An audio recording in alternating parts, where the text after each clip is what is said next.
Hello, everybody. Welcome to another video on dimensional walking. And today I thought I would do something very different. I have always been interested in Victorian superstitions. And so what I did is I looked up some of the superstitions and I thought I would share some of them with you because I found them throughout, well, I've always thought they are very interesting. And since I believe that I come from a family of gypsies, I think from my mom's side of the family, I think her mom, my grandmother, was a gypsy. I've always wondered about superstitions and why we actually hold on to them. And even if we know they're silly and goofy, they're still in the back of our minds. And so I thought I would just kind of bring up some of the superstitions from the Victorian times that have actually stayed with us to this day. And it's really kind of fun stuff, but things that stick with you, like, a cat walking across the street in front of you, a black cat, that's an omen of something ominous is going to happen that day, or walking underneath a ladder and stuff like that. So I looked into some of the more interesting ones that I didn't even really, and some of them I didn't even know about, that I thought I would share with you. So that's kind of what today's video is going to be on. It's going to be kind of fun because I like stuff like this. It's just superstitions that the Victorians had. And from what I understand is the Victorians they were not just interested in death. They had this attraction to it, the macabre, because it was obvious that a lot of death was happening around them. It was the infancy of medicine, and a lot of the different situations that would happen during childbirth. A lot of women lost their lives and the babies lost their lives. I mean, that happened to my grandmother. I mean, that was actually after, I think that was probably in the 30s when that happened with my grandmother, but she passed away and the baby was lost as well. So there was a lot of these ideas about death, and it was very close to people's lives. I mean, it was like death wasn't like something that you feared and was like something that might come and see you or try to take a family member every once in a while. It was like they were kind of like the Egyptians, where they had this interest in death. I think there was the Egyptian revival that actually happened and I think that probably helped a little as well. But I think when you're dealing with so many people passing away, and in that time frame, I think that it gives you a different way of looking at death. It's not something so scary, but yet again, it's like something that you don't want to attract it to you. So there's certain things that they would do that they felt wouldn't attract death to them, or if they thought death was coming their way, there's different things they would try to do. So one of the first things that I saw was that, and this is kind of cracked me up a little bit, is that you should always cover your mouth when yawning, so your spirit doesn't leave you and the devil never enters your body. So, I know my mom, I thought it was just pure manners, when you yawn, you don't want to yawn and and have your mouth open in front of people. So, and my mom would always say, "Oh, cover your mouth when you yawn." And then, and I just thought it was just manners, but obviously this is a carryover from Victorian years. They just felt that, if you yawned and opened your mouth, and I've actually yawned, and I actually, at one time I had a moth fly into my mouth when I was outside. Yeah, it was really terrible. So other things can enter your mouth as well when you're yawning. So you want to be careful about that, especially if you're outside playing as a kid. I'll never forget when the moth flew in my mouth, and I think we had an infestation that one year, and it was terrible. But anyways, I thought that was really interesting. And this I thought was interesting. If several deaths happen or occur in a family, in the same family, tie a black ribbon to everything left alive that enters the house, even if it's a dog, chicken, whatever. This will protect against death spreading further. So That's where I think wearing black was believed to detract death from entering the home. I believe that also is something that has to do with it, where if you wore black, it would ward off death. So just something about black or a ribbon or whatever, and that just kind of kept death away, which I found very interesting. When I was in Mexico, probably back in my 20s, I was in the middle of literally nowhere. And I think I might have talked about this already, where I was in the truck with my dogs.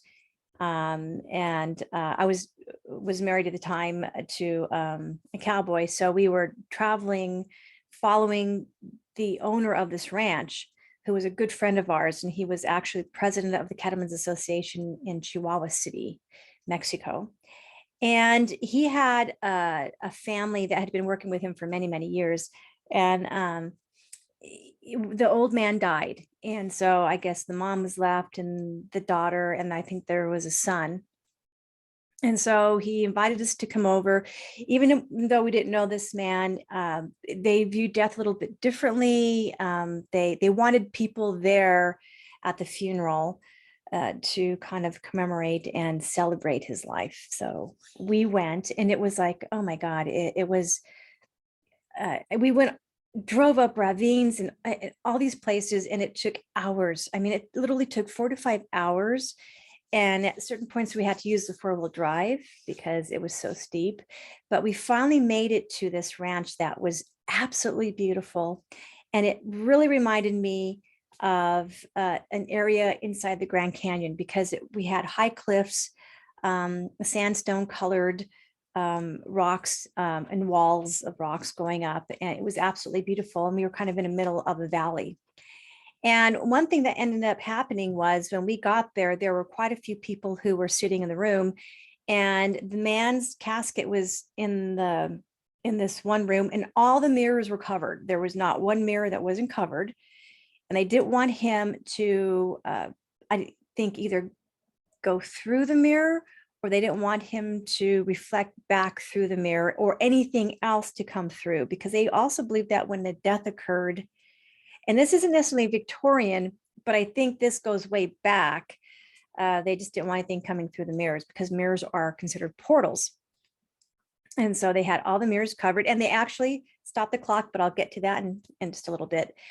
And in his casket was where the face was, they had glass, so you could look inside and see his face. And that was important because they wanted to make sure that his eyes didn't open, that he was, nothing, everything seemed fine. And I'll never forget that a group of women were in this one room, and it was only lit by candles, which gave it kind of that otherworldly, or that old West feel where, you're going back in time. And they asked me to sit with the body. And I didn't know that was going to be what I was going to have to do. I don't want to disrespect the people and the situation. I knew we were coming for a funeral. So I said, yes, of course I would do it. And anyways, I was sitting there, and it was literally spooky, sitting there with a dead body that actually, literally, this man had died just days before. And so that was really interesting. But they were very superstitious about making sure that that I was looked at and made sure he was okay. And I had to watch the casket, and then the mirrors and everything. They wanted to make sure that all the mirrors were covered, and they let me know that if I had to, if I saw a mirror where something wasn't covered, to let them know, that kind of thing. So that was really interesting. And so when we ended up burying this man, they had a priest come, and we were all, they sang really beautiful Spanish music. We walked to the grave where this man was going to be buried at, and he was buried with his saddle and his spurs and his chaps, and everything that, and his cowboy hat, everything that his life, how he lived his life, is how he was buried. And I thought that was very beautiful and very meaningful, because they wanted him to be buried with the things that made him the man that he was. So I thought that was really cool. But I just remember that there's a lot of superstitious stuff happening around that. They killed it was a cattle ranch, so they killed a young steer, and that was important. How they did that is, and I don't understand that, but anyways, everything that was made was kind of, that was a sacrifice to the man, and then and it had to be a specific steer, and it was very interesting. So and it's been so long ago, I'm sure there's things I'm forgetting about it, but I thought that was really, really interesting. But again, they didn't fear death, but they were superstitious about other things happening when death occurs. So it's like death opens this door of other things coming in, other paranormal stuff coming in. So they make sure that nothing else comes in. And I found that really interesting. Let's see. Oh, and just we were walking with the procession, but it's bad luck to meet a funeral procession head on. If you see one approach, you have to turn around. If this is unavoidable, you have to hold on to a button, I guess a button on your shirt, or I don't know if you have one in your pocket, until the funeral procession passes. So I think it was just one of those things where, I think things are made up along the way because people would, kind of freak out a little bit, but, maybe you hold on to your button because you're nervous or something. I mean, I don't know, but I guess if you meet it head on, it means that someone, either you or someone in your family, is going to go next. I mean, that's what I'm assuming, but I thought that was very interesting. Oh, and I found this is really crazy. To lock the door of your home after funeral procession had left the house was bad luck. So I guess you can't lock your house. We actually, when my father passed away, my parents' house got robbed. And I'm going to tell you something. There's no worse violation than having to come back from a funeral to know your house was robbed. And so my poor mother, she had to deal with the sorrow of my dad passing away and then having somebody come in and rob her. And they took my father's his jewelry, the jewelry that was going to go to my nephews. And so they kind of robbed us of having the right to mourn my father in a respectable manner. They were, I think there's no worse violation than to be robbed, and especially when you're dealing with a family member that's passed away. So anyways, I don't know if I necessarily agree with this one. But maybe in the old days, in a small town, maybe it'll work. Oh, here's one that I thought was really interesting. If you smell roses when there are none around, someone is going to die. And I don't necessarily agree with that one, because I have been in haunted houses where I've smelt wonderful perfume scents that were just amazing. And it was just, to me, the spirit coming to say hello if it was a female. I actually was at a ranch house where the ranch owner's daughter, who died very young, used to wear a certain scent. And you'd be walking through a room and all of a sudden there'd be the scent of her perfume, and it would just be her saying hello. So I don't think it's always that. And then I actually smelt roses just before angels have come into my room and passed by. And then Mary, there's the scent of roses with Mary. And I have experienced a vision of Mary, and I smelt roses in my room. And I also was levitated off my bed, and I heard angels singing. So it was a beautiful experience. But I don't always think that if you smell scent that it's a bad luck. And I think when you go into a haunted house, especially with the matriarch had a certain perfume that she used to wear, I think it's wonderful when they share that with you. So I don't look at it as something that attracts death. I think it's kind of cool if you can smell that, or maybe cologne. I'm not too keen on cigar or cigarette smells, but the perfuming, I like the perfumes. So, and let's see here. If you see an owl in the daytime, there will be a death. Now, with this one, I found it really interesting because I had an uncle back, let's see, in the 2000s who passed away. And what happened with him is that my ex-husband was a smoker and he didn't have any cigarettes. And so he pleaded with me to get him a pack of cigarettes, which I hated. I hate smoking. And I agreed to go get it because I had to get some other stuff at the store. So I went into the car and I drove off, and I was driving through a residential area where there to the right of my vehicle was a gigantic owl, the biggest owl I've ever seen in my life. It was a large barn owl. And those barn owls are like, they're huge. You know, they can be really big. And his wing hit my passenger window in the front. And then he flew past my car and flew up on a post. And so I'm like, oh my God, this is an owl. This is so amazing, because owls are my animal totem. So to me, they're not bringers of death. They are like, I just love them. And I don't see them as kind of like Whitley Strieber said, sometimes when people see owls, it's the grays. For me, the owls have always been my animal totem. So I love them, and I kind of collect owls too. So he flew up on this post, and I got out of my car, and I just could not believe how big this owl was. I'd have to say this owl had to have been, and I'm not joking, and I know I'm not great at math, but I have to say he had to have been 3 feet tall. He was bigger than an eagle. He was bigger than anything that I had ever seen. And he was looking at me like I was lunch.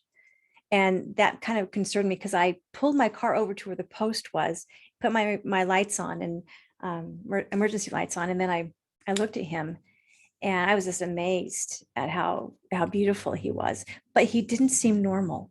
He was just not the normal kind of owl that you would see. And it was early evening, so I got a good look at him. And I realized right when I looked at him and he was seeing me as lunch or dinner, I got into my car and I realized my uncle was going to die.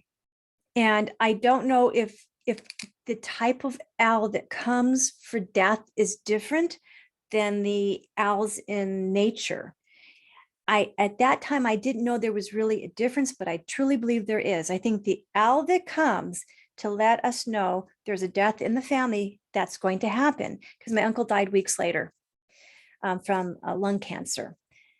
But I knew exactly why this owl had come, and I knew what it meant. I knew my uncle was going to die, but it wasn't the typical owl that I had seen, and he was ominous and very scary. So I think that and it's just me, and you may think I'm nuts, and it's okay. You can think I'm nuts. You may already think I'm nuts. Michael thinks I'm nuts. It's okay.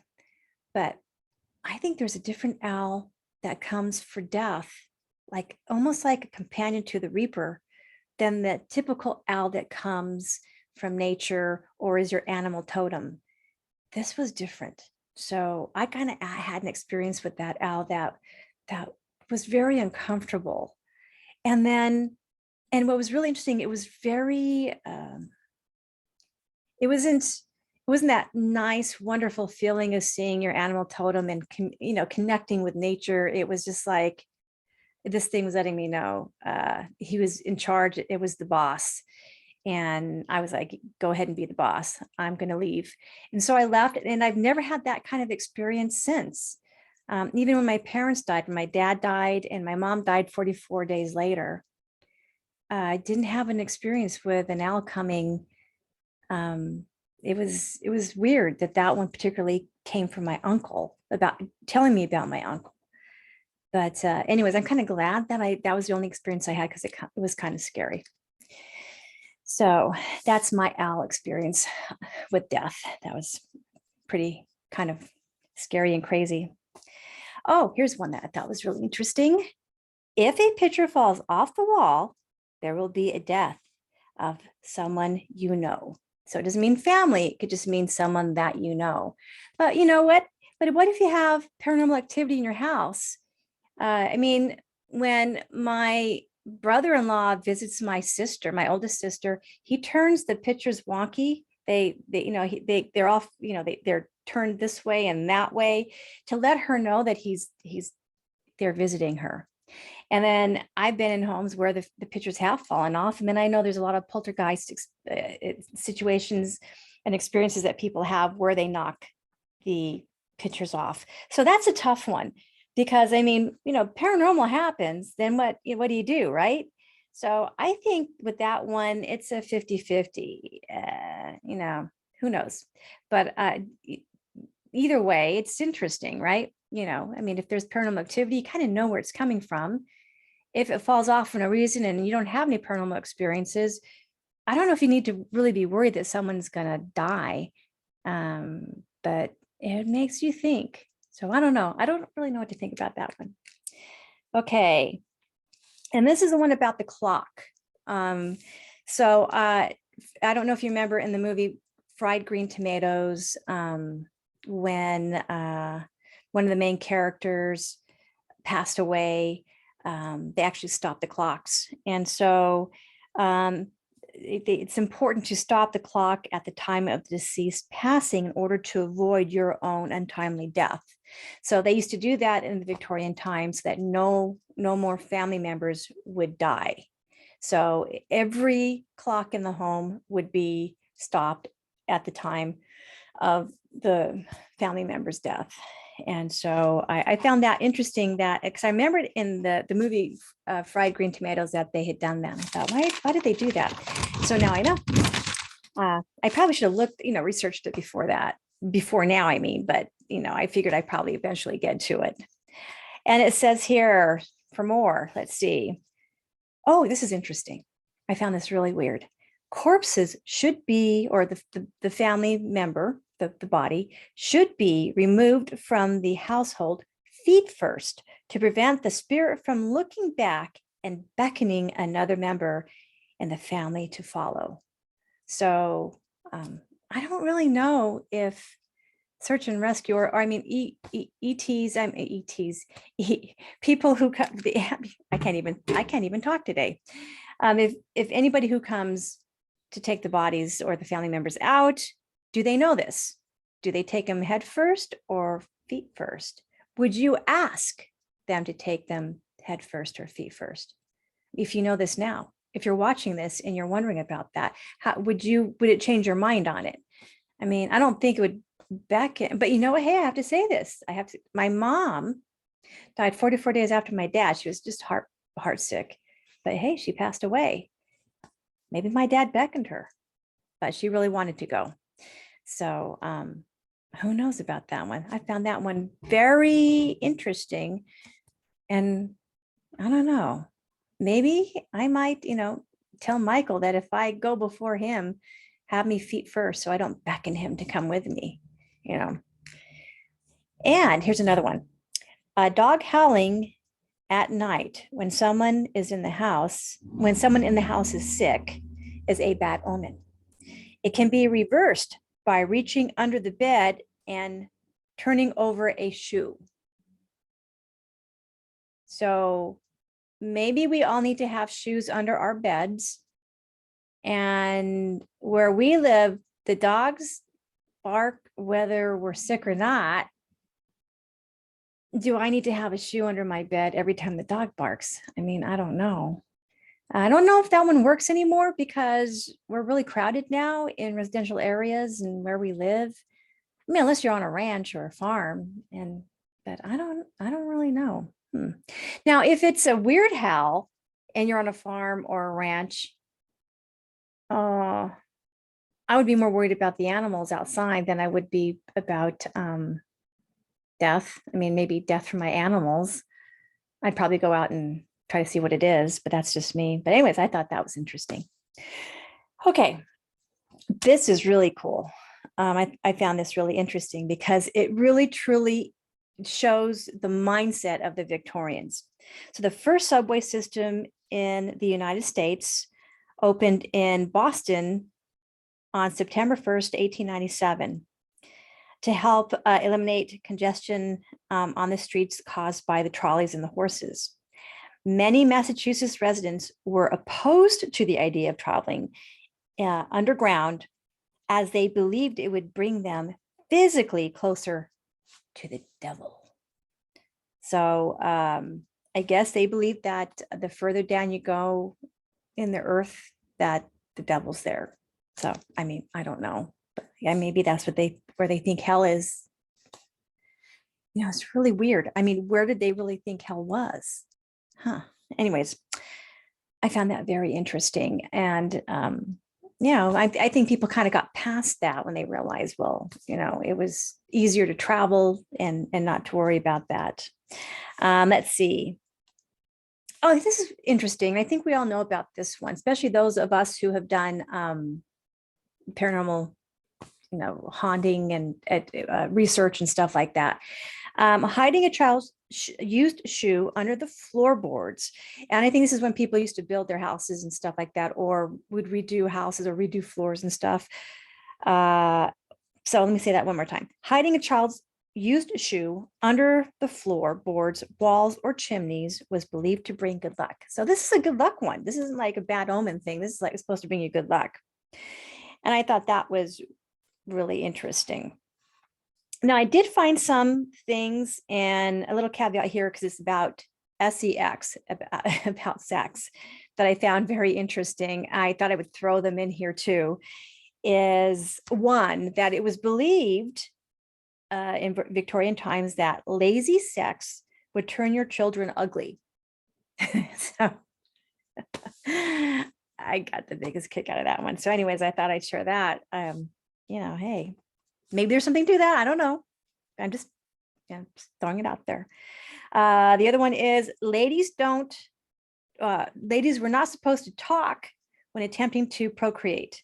No talking, coughing, or sneezing was allowed. I mean, you couldn't do any of that when you were trying to have babies. So I found that very sad, you know. And then the last one is the traits of your child will be determined by who has the more prominent orgasms. And they truly believe that. So interesting. So I thought that I'd throw those in there just because I thought they were interesting. I don't know. Okay, so let's see. Now let's get back to death, since we had that little caveat of sex. Let's see. After the 2 deaths in a family, a third was anticipated. If 3 people lit their cigarettes at the same time, the third one was a goner. So if you were like slightly behind the other 2, you're going to die. So, yeah. I mean, I'm not sure when. I mean, think about it this way. We're all ultimately going to die, but I don't know. Just, I mean, I guess if in those days people would smoke their cigarettes and whatever, cigars, and the third one was the one that got the short end of the stick, I guess. And this one I thought was interesting. Holding your breath as you pass a graveyard by prevented possession. Also, if you could hold your breath the entire way, you wouldn't be buried alive. And think about it. Before the turn of the century, in the early infancy of medicine, I think one of the biggest fears that Victorians had was being buried alive. And think about it in the ways that we look at stuff today. I mean, when people go into comas, we don't worry about the fact that we're going to be buried alive.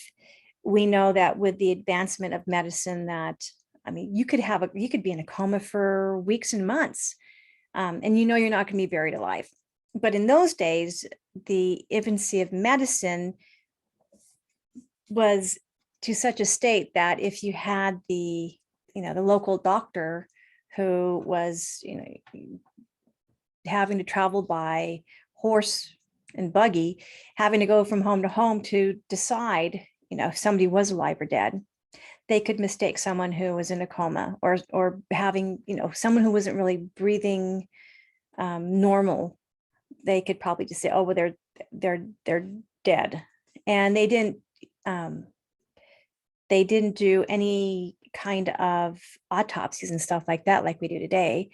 And they didn't do cremation like we do today. So, I mean, you just bury the body. And so a lot of people, which was really creepy, would wake up buried alive. And so that was something that must have happened to me, because I just have this really big fear of actually being stuck in elevators, bathrooms. I have claustrophobia like you can't believe. So somewhere along the line in a past life, I had to have been buried alive, because I just have this big fear of it. But there's a reason why there's that saying, saved by the bell. Now, I know there's that TV show that happened years ago, Saved by the Bell, with a bunch of teenagers, but it was really more of a macabre saying, because literally they did attach bells to coffins. So if somebody did wake up, they could ring that bell so that somebody could come and save them. So the one thing that was really interesting about that was that if you were in a cemetery that was far from town, you were kind of screwed. Or if you were kind of in a mausoleum in the middle of nowhere, no one could hear your screams or hear the bell. So the cemeteries that were in the middle of towns or close to towns, I think that's another reason why they started having the cemeteries closer to town, so that people could get saved. And so that's a good thing. I mean, can you imagine waking up in a coffin? I just, that's the worst I can imagine. That and getting eaten by a shark. Or the shark and the coffin are the same to me. It would be terrible both ways. And let's see. So one of the last things was salt. Salt was very expensive.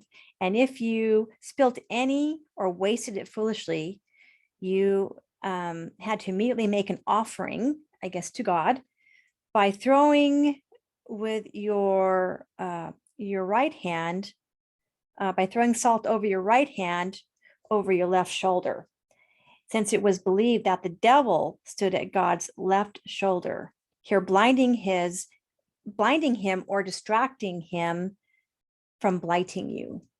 So if you wanted to throw salt in the devil's eye, you just, take a pinch of salt, throw it over your shoulder, and blinded him, and then he would know who it was who foolishly spilled or wasted the salt. So there you go.